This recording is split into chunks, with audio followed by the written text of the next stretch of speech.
afternoon, everybody. Thank you so much for taking time out to join us center stage. My name is Felix. I'm the co-founder over at Zip. We're a leading technology software company that pioneered the intake and orchestration space that I think has made a lot of waves over the past handful of years. We're so excited to immerse you in the findings, particularly 5 key insights that came out of this State of Spend report. And I'm so excited to be joined on stage by one of our close clients and an innovator in this space, Chief Procurement Officer at Block, Mithun Sharma. Prior to Block, Mithun was also the CPO at Visa and had built procurement and sourcing teams up at organizations like Procter & Gamble and Gap. Mithun, welcome and thanks for joining me. Thank you for having me, Felix. Hey everybody, I'm Mithun Sharma. I lead our procurement organization at Block. I spent 10 seconds on Block because I realized our brand name, which is new, is not known by many. But we are one of the largest fintechs in the world. Some of our products you may know are Square, which is point of sale. We also have Cash App, which is peer-to-peer. We have a product called Afterpay for buy now, pay later. A product called Tidal that supports independent music artists. And then we have a whole series of products that are in the Bitcoin space, from independent mining to secure storage to moving money around. So super happy to be here. Yeah, I'm super keen to hear your insights, Mithun, especially around the 5 key topics that we're going into today. Thanks for bringing through us all that live. So let's delve a little bit into why we actually decided to do a State of Spend report. This is the inaugural release. Y'all are getting a sneak preview. We're going to be launching it later today. But when we think about spend, it's really one of the most critical signals within a business to better understand where the priorities lie. And we went to over 1,000 professionals and dug into every corner of the business across industries around the globe to better understand what are the latest trends, findings, how is things like AI impacting the work and the strategy within these organizations and spend. A little bit more around the report. So not only did we speak to over 1,000 leaders, we really went across 5 main persona groups that really, I would say, are the drivers within the sort of team dynamics in the procurement workflow today. Not just procurement itself, but also finance, legal, IT, and risk. So we really wanted a diverse set of thoughts from the main stakeholders in the procurement process today. And we spanned across 10 different industries to better understand a more, again, diverse set of opinions. That sort of diverse set of findings really led to 5 key insights. I won't dive deep into those right now on this slide. We're actually going to go one by one through those and some of the findings and have Mithun weigh in on how he's approaching some of these areas within his business today. But I think what I'm most excited about by these findings is when we think about what we're really rooted in over the next 2 days here at DPW, these really, really are the items. And I think what we're surrounded within our professional lives when we go back to work within the next 6, 12, 18 months and beyond, these are really a lot of the core topics, again, that we'll be rooted in daily and meant to solve for. So without further ado, let's try to jump right in. Let's see. All right. So the first one, it's really about how prepared and how confident are organizations to actually drive to the last mile the impact and adoption of AI. And I think what we found at a high level is there's a lot of newness. 2 years ago in our lives, both as professionals and consumers, AI was still relatively foreign. Fast forward less than 24 months later, you really can't get away from it, right? Both in our consumer and our workplace lives. And I think the confidence level we found through the surveying is through the roof. It's not a hype. People really, really agree and deeply, deeply believe that there's changes to be made via AI. But I think the interesting finding here is that north of 50% of folks are only somewhat prepared to actually, again, take it to the last mile. And when we drill a layer deeper into that, we found that IT really felt the most prepared to actually drive the adoption and impact around AI. And I think the message here, especially for our practitioners in the room, if you're coming from procurement and finance backgrounds, is if you don't lead and drive here, IT likely will. So I'm curious, Mithun, to pick your brain a little bit around both on the confidence side behind AI, but really more importantly, tooling up and making sure you're able to get to the last mile of impact and adoption. How are you thinking and approaching this at Block? Absolutely. I think both of these are not surprising to me. At Block, we are tech first, we are AI first. We have the permission and the funding to experiment. So we have access to a lot of AI tools, both from productivity and workflows. I would say my reality is I need to meet my business partners, and IT is one of the larger ones, where they are. So if they're innovating, they're becoming more effective, they're becoming more efficient, I need to ensure that I design the way that my team, the way that we enable them in the way that they work. If we don't, they will go around us. They'll find other ways to get what they need with not working with procurement. So for us thinking about our workflows, keeping the simple things simple, so we can really invest our time and energy on the larger, the more risky deals, the things that are going to move the business, and declutter as much noise as possible. And AI is a huge, huge, huge piece of that. It's shifted the way that we work in very, very different ways than we all thought possible, even 12 months ago for me personally as a leader. It's given our team a ton of time back, which we can invest in different ways, but more importantly, it's giving time back to my business partners. Many of these folks who engage with us once or twice a year, managing a process where they have zero muscle memory. They know they need to get it done, they want to get through as quickly as possible, and I think now with the tons of tools and many of the providers we see here, there's great capability that we will continue to explore at Block.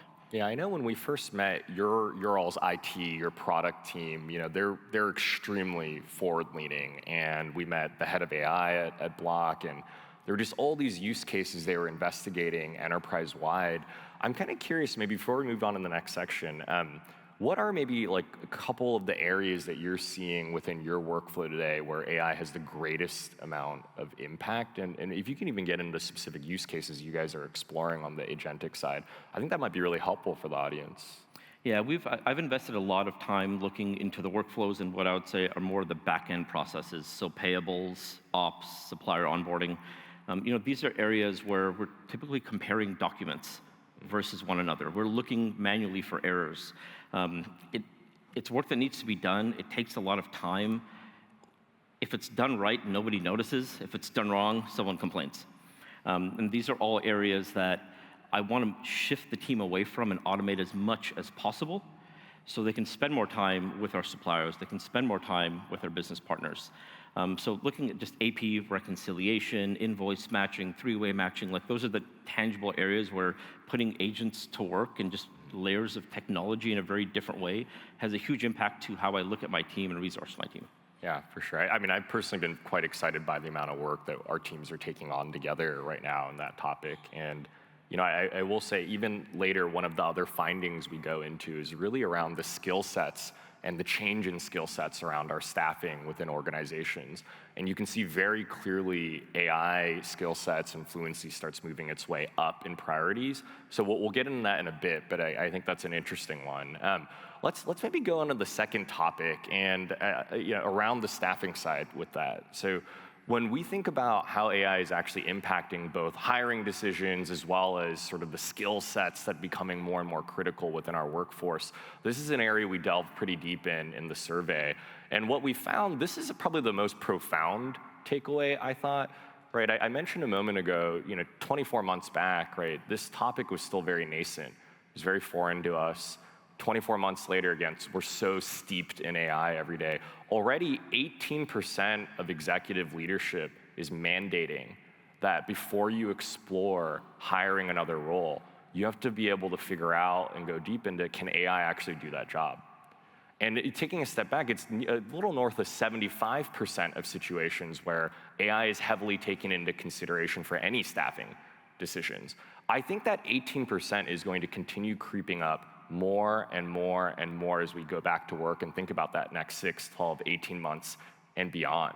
And from a skill set standpoint, when we surveyed the group, the 3 current skills, financial acumen, procurement system expertise and acumen, risk management. But where those skills are quickly transitioning over the next 3 years that the leaders we spoke with identified, again, AI fluency makes its way #1 at the top. Close follow is really around data analysis and decision-making supported by data. And the third is really around the pieces that are so human an element, right? It can't really be replaced in the near future with AI, such as the relationship management components Mithun was speaking about. So yeah, Mithun, I'd be curious, there's probably a bit of a functional side and then more of kind of like a staffing side. I'd love your thoughts here on how this is kind of coming into practice at Block daily. Sure, I think, look, we're all faced with the question, replacing someone, adding someone, like, can AI do it? I think it's the wrong question. I think we should be asking, like, what can AI do and what can AI not do, rather than looking at one-to-one replacements. But I think we should all challenge ourselves to look at the orgs that we lead and think about the work in a more compartmentalized way and pull chunks out rather than looking at full functions or full jobs. And I think with that, if we can pull out 20, 30% of let's call it payables as an example, that's resources I can shift elsewhere.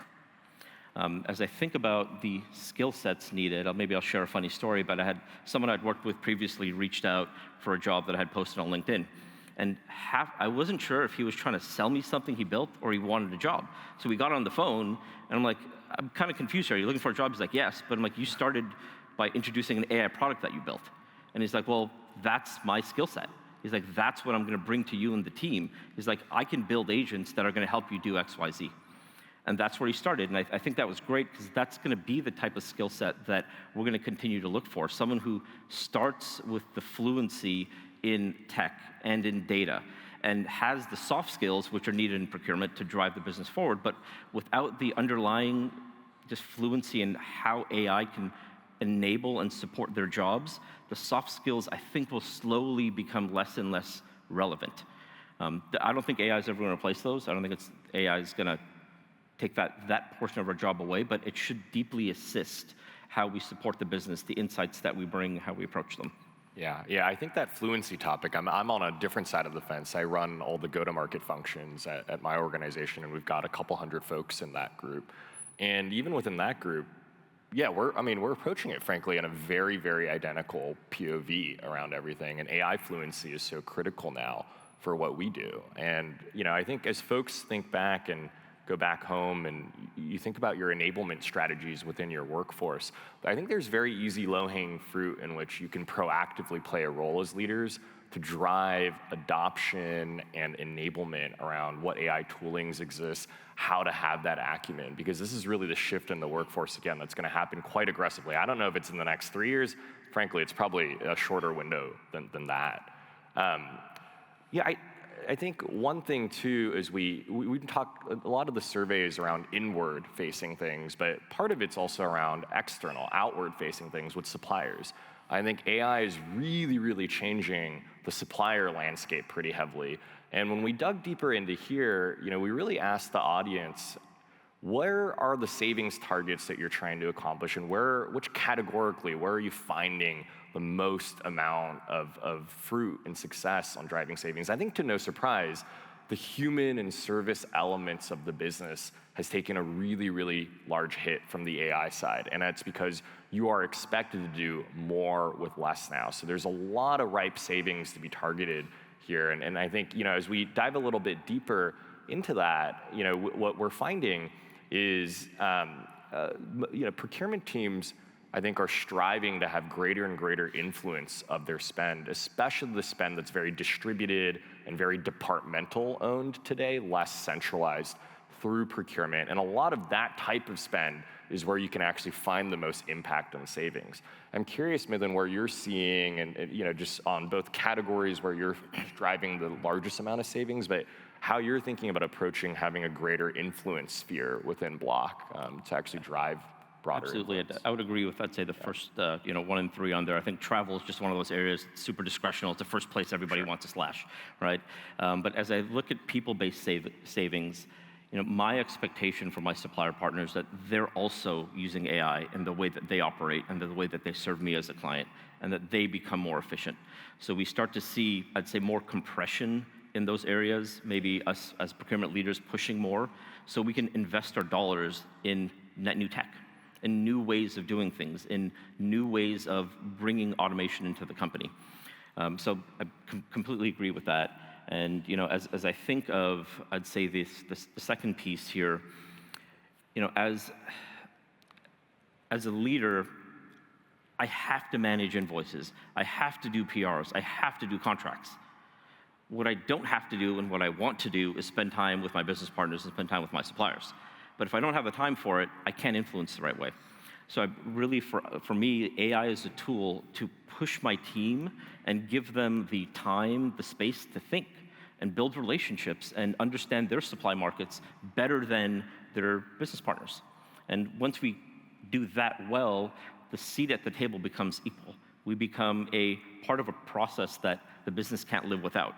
But if we don't invest the time and energy to maintain those relationships, to understand the business strategies, I think we're just going to continue to slide back and be a back office operating function. Like, when I first joined Block, like procurement, you guys do POs, right? I'm like, well, that's just like the last thing that we do. There's so much more that we have to do to get to a PO. But if we're not engaging the business the right way, they look at us as the last mile. Like, I need a PO so I can work with a vendor. Yeah, I think really going upstream and getting to your end audience, your constituents, spending time there really helps you actually drive that impact. I'm curious how this ties into the next one, actually. And one thing we surveyed as well is, we're at DPW. This is sort of the tech innovation hub of all get-togethers for procurement. We were really curious to figure out with folks kind of what are some of the changes they're observing within the tech stack itself. And really overwhelmingly, organizations out there are now approaching with a hybrid tech stack. They're investing in all sorts of different solutions to fill in different aspects of the source-to-pay lifecycle. They're not going for a single suite type of solution anymore. And we've seen this trend, I think, happening now for some number of years. I think, frankly, DPW is a testament to that and all the entrepreneurship and innovation on both sides of the fence coming together. And I think about the technology toolings, and we dug into this a little bit more around like what are the areas really procurement must evolve from a tooling and technology standpoint? And there were 3 really distinct findings within the survey. One is processes today are very complicated, right? You really have to make it more business friendly, lower the friction. 2, processes need to be connected across teams. Procurement has become an overwhelming, complex process that spans, again, across at least those 5 distinct disciplines that we surveyed: procurement, finance, IT, legal, risk, at a minimum and starting point. And the 3rd is really trying to automate those processes with AI. I'm curious from a technology tooling standpoint, just having known you both at Block and Visa, you have a very forward and aggressive sort of invest in next generation technology mindset. Where are you seeing some of the operational advantages and types of technologies that have given you the ability to leapfrog ahead? Sure. I'm deeply focused on doing 2 things and doing them equally as well. One is, how do I enable the business? That's agility, that's value, risk mitigation. We're regulated. The other side is, how do I offer the business an experience that is frictionless as possible? And I think with all the rapid changes in technology, with the opportunity for any one of us to build, we don't need to be coders. We can build, or build through natural language. We have a opportunity to, at Block, we take a hybrid approach. Let me answer the question directly. But it allows me to make sure that I have a layer that is consistent, where data can move, that is easy, like booking a flight on Expedia. Because back to my earlier comment, people do this once or twice a year. They don't remember. They're not going to read a 15-page training manual. They're going to go in the tool, and if they can't figure it out, they're going to abandon it. And they're going to abandon it, and they're going to work around us. So I feel like now, as leaders, we have the opportunity to find the best solutions and connect them into an overarching system that is, has great UX, that's easy to follow, that can prompt, that can communicate to them in the way they want to be communicated to. So it's not just email, it could be Slack. There's so many different ways that we can engage our business and ask them to action, which I think, we didn't have that 2-3 years ago. Yeah. Funny enough, that's probably a selfish plug for orchestration, but I don't think that was the intent. But that really is the heart of orchestration. Just watching the time here, because we're rounding out the corner. The last one is really, what's the internal perception of procurement? What's standing in the way of driving greater influence and greater reception of procurement internally? I don't think this one was as surprising either. When we really dug in the top 2, one is just truly inflexible and slow processes, and the 2 is frankly underinvestment from a talent and technology standpoint. And I think, again, these are the topics we're rooted in over the next couple days here. I'd love your thoughts there, Mithun, to round us out. Yeah, so real quick here, this makes complete sense. If I don't fix the processes and there's a lot of friction and confusion, the good work we do will never get recognized. It'll be overshadowed by the ankle biter noise that floats to the top on the one nuanced, one-off situation. So, for us, getting the processes right opens the door for us to play a more strategic role and drive value for our business. Yeah. When you think about actually investing deeply in your organization and figuring out how to reduce all of that friction today, have you found Is it truly people, process, tech? What's the starting point? Just Yeah, I would say education, which is people-based, Yep. and then tech and process. tech and process. Right? I can hide bad process with good tech. I can't do it the other way around. That's a good point of view. All right, I think we're out of time. Thank you all for giving us some attention this afternoon. Hopefully this was Thank you. insightful. Thank you all.